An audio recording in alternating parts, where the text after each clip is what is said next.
So hello everyone, आप सभी का स्वागत करते हैं नई क्लास में एप्लीकेशन ऑफ डेरिवेटिव्स के, जो कि class 12th boards JEE mains के लिए एक काफ़ी इंपॉर्टेंट टॉपिक होता है। और इसका एक काफ़ी ज़्यादा इंपॉर्टेंट रोल होता है हमारे बोर्ड्स में, जेई मेंस में और रियल लाइफ के एप्लीकेशंस में भी। अगर हम एप्लीकेशंस की बात करते हैं तो वो हमें पता चलता है कि अगर कोई भी फंक्शन एफ एक्स हमको दिया हुआ है तो फंक्शन इंक्रीजिंग है या फिर डिक्रीजिंग है, ये बताने का काम ये करता है। मैक्सिमा और मिनिमा फाइंड करने में ये मदद करता है। रेट ऑफ चेंज क्या है किसी चीज का, वो इसमें एप्लीकेशंस आपको देखने को मिल जाता है। और टेंजेंट्स और नॉर्मल्स, ये सारी चीजें आपको मिल जाती हैं। ठीक है, अभी आपको इन तीन चीजों पर ज्यादा फोकस करना होगा क्योंकि आपके एग्जाम में ये तीन चीजें ज्यादा रिलेटेबल रहती हैं। नाउ, जब हम बात करते हैं इंक्रीजिंग डिक्रीजिंग फंक्शन की, तो कोई भी फंक्शन इंक्रीज हो रहा है या फिर डिक्रीज हो रहा है, या फिर कहां से इंक्रीज और डिक्रीज हो रहा है, किस पॉइंट से डिक्रीज शुरू हो रहा है, ये सारी चीजें हमारे इंक्रीजिंग एंड डिक्रीजिंग फंक्शन में बताई जाती हैं। मैक्सिमा और मिनिमा की बात क्या होती है कि आपका हाईएस्ट पॉइंट क्या है और लोवेस्ट पॉइंट क्या है फंक्शन का, वो मैक्सिमा और मिनिमा होता है। रेट ऑफ चेंज बहुत ही सिंपल सा है कि कोई, जैसे हमारा फंक्शन एफ एक्स है तो वो एक्स के रिस्पेक्ट में या आर के रिस्पेक्ट में, जो भी दूसरी क्वांटिटी है उसके रिस्पेक्ट में कैसे चेंज हो रहा है, ये रेट ऑफ चेंज हमारा बताता है। ठीक है, तो चलिए देखते हैं, क्वेश्चन के एग्जाम्पल के साथ समझते हैं। अगर हमको एक फंक्शन एफ एक्स दे रखा है, आप यहाँ पे देखिए जो मैं लिखता जा रहा हूँ। ठीक है, मैं इसको व्हाइट पेन से लिख देता हूँ, शायद आपको ज्यादा बेटर दिखे। X square minus 6x plus 5 अगर दिया हुआ है, ठीक है, मैंने यही इस इक्वेशन को यहाँ पे लिया है।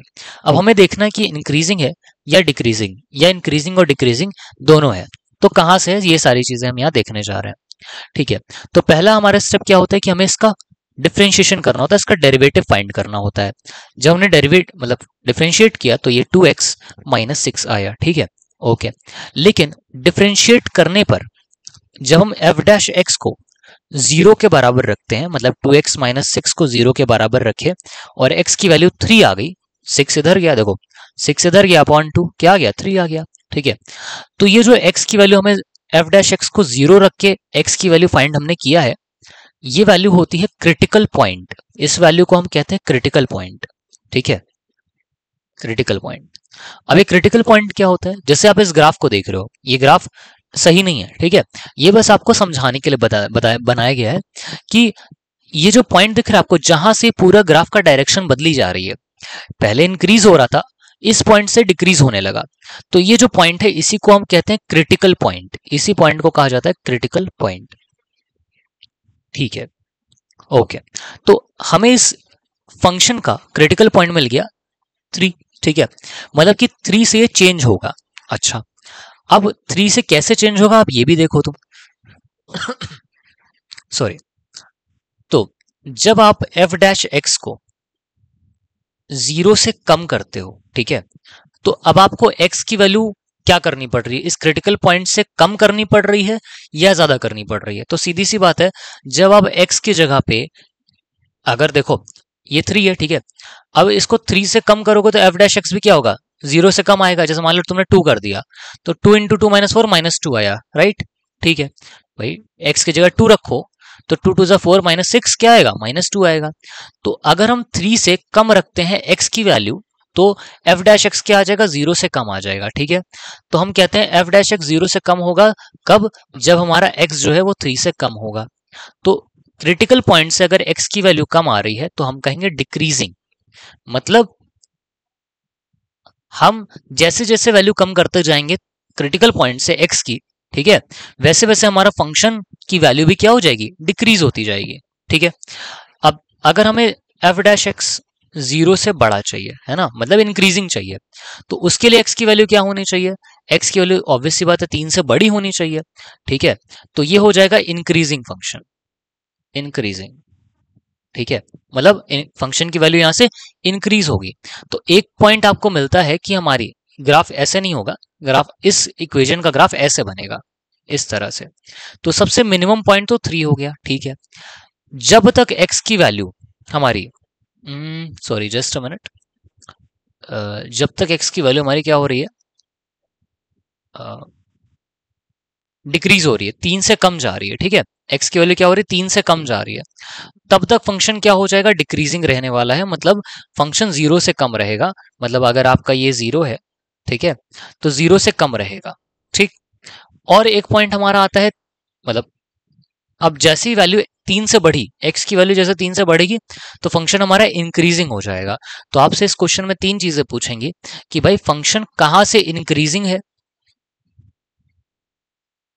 कहां से डिक्रीजिंग है, मतलब किस केस में इंक्रीजिंग है, किस केस में डिक्रीजिंग है, और इसका क्रिटिकल पॉइंट क्या है। ये 3 क्वेश्चन इससे बनते हैं आपके। ठीक है, तो इंक्रीजिंग कहां से, जब हमारी x की वैल्यू क्या है 3 से बड़ी है तब इंक्रीजिंग है, जब हमारी x की वैल्यू 3 से छोटी है तो डिक्रीजिंग है, ये वाला केस। और जब हमारा क्रिटिकल पॉइंट क्या है 3 है। ठीक है, ओके। नाउ मुझे 1 सेकंड दीजिए, आप इस क्वेश्चन को देखिए। Find maxima and minima, just give me a second.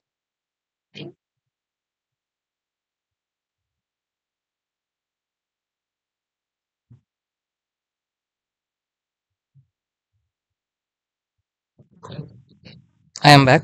ठीक है, देखो, find maxima and minima. Now again, अब हमको किसी का मैक्सिमम निकालना है और मिनिमा फाइंड करना है। ठीक है, मतलब उसकी मैक्सिमम वैल्यू क्या जा सकती है और मिनिमम वैल्यू क्या जा सकती है।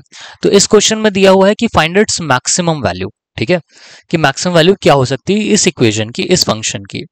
तो पहले तो हम देखते हैं फंक्शन क्या है। Function is minus x square plus 4x+1। ठीक है, ये हो गया। अगेन हम क्या करेंगे, डिफरेंशिएट करेंगे इसको। तो डिफरेंशिएट किया तो आया -2x+4। ठीक, ठीक है। अब हम इसको 0 के बराबर करेंगे। तो 0 के बराबर किया तो आंसर x की वैल्यू 2 आई। तो 2 हमारा क्या हो गया, क्रिटिकल पॉइंट हो गया। ठीक है, क्रिटिकल पॉइंट हो गया। इसका यूज कहां भी देखना। अब हम इसको डबल डिफरेंशिएट करेंगे, f डबल डैश x। ठीक है, तो जब आपने इसको भी डिफरेंशिएट किया तो आंसर आया -2। ठीक है, अब ये -2 की वैल्यू 0 से कम है या बड़ी, तो आप कहेंगे सर 0 से छोटी है ना। तो जब 0 से कम आएगी f डबल डैश x की वैल्यू, तो ये जो होता है वो इंडिकेट करता है मैक्सिमा, मतलब maximum value, maxima at x is equals to 2। ठीक है, मतलब जब हमारा x 2 रहेगा, ये 2 रहेगा, तो हमारी मैक्सिमम वैल्यू आएगी। ठीक है, और वो मैक्सिमम वैल्यू क्या रहने वाली है हमारी, आप खुद बताओ। तो आप देखोगे मैक्सिमम वैल्यू x हमारा 2 है, यहां पे रखो 2। ठीक है, जब हमने 2 रखा तो क्या हो जाएगा, मैक्सिमम वैल्यू इसकी फाइंड करो। तो -2 का स्क्वायर क्या होता है 4, प्लस 4 टू ज़ा 8 प्लस 1, दैट इज 8 + 1 9 - 4 5। तो मैक्सिमम वैल्यू इसकी क्या आएगी, 5 आएगी। अब आप कोई भी नंबर यहां पे रख के देख लो। ठीक है, 5 से बड़ी वैल्यू नहीं आने वाली है, कोई भी नंबर रख लो आप। आपने कहा सर मैं 3 रखूंगा, चलिए दिखाइए, 3 रख के दिखाइए। तो मैंने कहा चलो ठीक है, -3 का स्क्वायर 9, प्लस 4 3 ज़ा 12 प्लस 1, 13 - 9 4 हो गया। लो 5 से कम आ गई है ना। कोई भी नंबर अपने मन से रख लो, तो आंसर क्या आने वाला है, 5 से बड़ा नहीं आएगा। तो जो 5 वैल्यू आ रही है वो कब आ रही है, जब हमारा x जो है वो 2 है। ठीक है, और -2 हमारा 0 से कम है। सर एक बात बताइए, आपका एक डाउट आ रहा होगा कि ये -2 आया है, नहीं निकालते तो क्या, इससे क्या घट जाता हमारा। देखो यहां पे जो वैल्यू आ रही है वो कितना नंबर आ रहा है उसको अभी मैं नहीं ध्यान दे रहा। ध्यान ये देना है कि जो माइनस आ रहा है कि प्लस आ रहा है। अगर 0 से कम है तो मैक्सिमा आएगा x इज इक्वल्स टू 2 पे, अगर ये 0 से बड़ा है तो मिनिमा आएगा x इज इक्वल्स टू 2 पे। ठीक है, आपको समझ में आया, आ गया होगा। आगे बढ़ते हैं, अब रेट ऑफ चेंज को भी देख लेते हैं। Let's calculate the rate of change of the area of circle given its radius and rate of change of radius. ठीक है, मतलब कि ये कह रहा है कि आप rate of change of area of a circle given its radius and rate of change of radius. ठीक है, आपको रेट ऑफ चेंज निकालना है एरिया ऑफ सर्कल का। तो आपको पता है यहाँ पे दिया हुआ है क्वेश्चन में कि dr/dt 3 सेंटीमीटर पर सेकंड है, मतलब कि टाइम के साथ जो रेडियस है सर्कल का वो 3 सेंटीमीटर चेंज होता जा रहा है, और अभी रेडियस हमारा 7 है।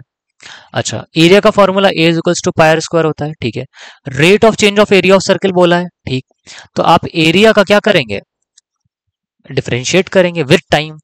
तो dA/dt is equals to pi constant होता है, आर स्क्वायर को डिफरेंशिएट किया तो 2r dr/dt आया, है ना।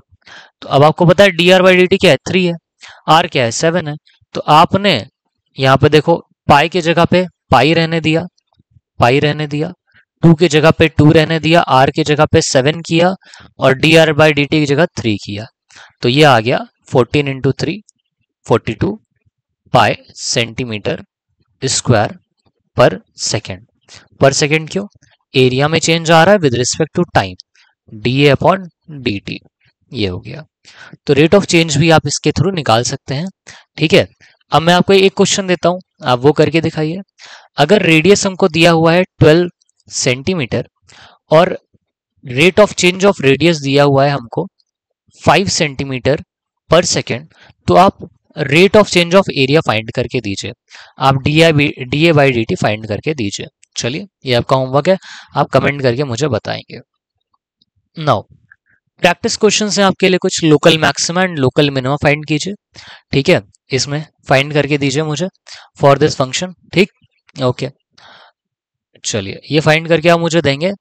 Next, area under the curve, जो हमारा नेक्स्ट टॉपिक रहने वाला है लेक्चर 5 का, वो एरिया अंडर द कर्व, मतलब कि कर्व के अंडर कितना एरिया ये कर्व जो है कवर कर रहा है हमारा, वो हम फाइंड करेंगे यूजिंग इंटीग्रेशन। ये सब एप्लीकेशंस हैं और ये एप्लीकेशंस हमारे जेई मेंस के एग्जाम्स में ज्यादा आते हैं, तो आपको इस पे ध्यान देना होगा। फुल कोर्स के लिए आप मुझे टेक्स्ट कर सकते हैं, टेलीग्राम चैनल पे ऐड हो सकते हैं। मैं आपके साथ लिंक शेयर कर दूंगा अगर आप कमेंट करते हैं तो। So thank you very much, stay connected with Neeb school. मिलते हैं नेक्स्ट क्लास में। Thank you very much.